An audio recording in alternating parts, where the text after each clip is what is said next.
मैं आज आपसे दुआ के बारे में बात करना चाहता हूँ।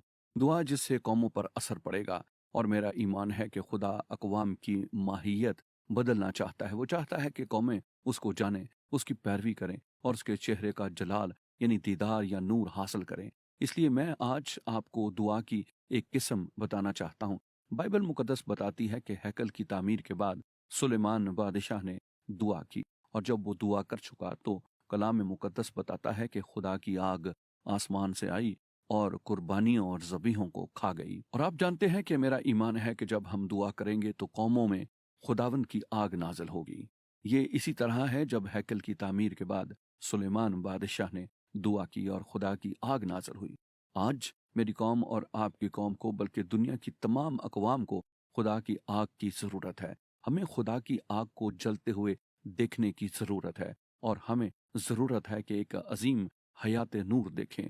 ताहम खुदा ऐसे अशख़ास, ख़्वाह मर्द हों ख़्वाह औरत, तलाश करता है जो दुआ करते हों, और जब वो ऐसे अशख़ास को चुन लेता है तो वो निहायत गैर मामूली काम करता है। कई साल पहले मैं रोमेनिया में था तो मैंने खुदा के जलाल को देखा।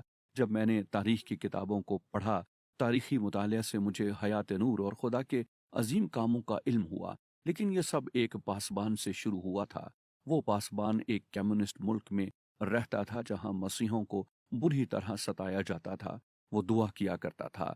ना सिर्फ वो खुद दुआ करता था, बल्कि उसने अपने लोगों को भी दुआ करना सिखाया। उसने उनको खुदा के चेहरे के दीदार के तालब होने के बारे में सिखाया। अलावा अजीम गैर मामूली हालात में दुआ करना भी सिखाया। उसने कहा कि आप यूं दुआ करो कि एक दिन हम एक कुशादा मैदान में खड़े होकर यसु मसीह की इंजील की बशारत दे सकें।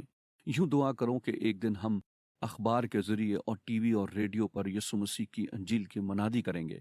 तो उन्होंने कहा कि पासबान साहब, ये नामुमकिन है, ये कभी नहीं हो सकता। लेकिन पासबान साहब ने उनसे कहा कि जो आदमियों के नज़दीक नामुमकिन है, खुदा के लिए सब कुछ मुमकिन है।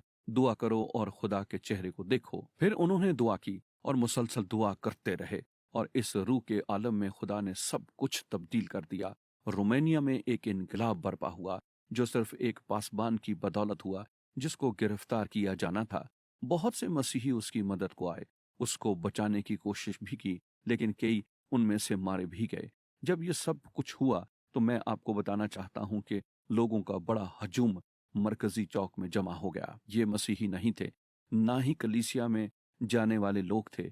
इनमें से बथेरे खुदा की ज़ात के मुनकर थे। लेकिन मेरा दोस्त खड़ा हुआ और मनादी शुरू कर दी। जैसा ही उसने मनादी शुरू की, लोगों का हजूम चिल्ला उठा के खुदा मौजूद है।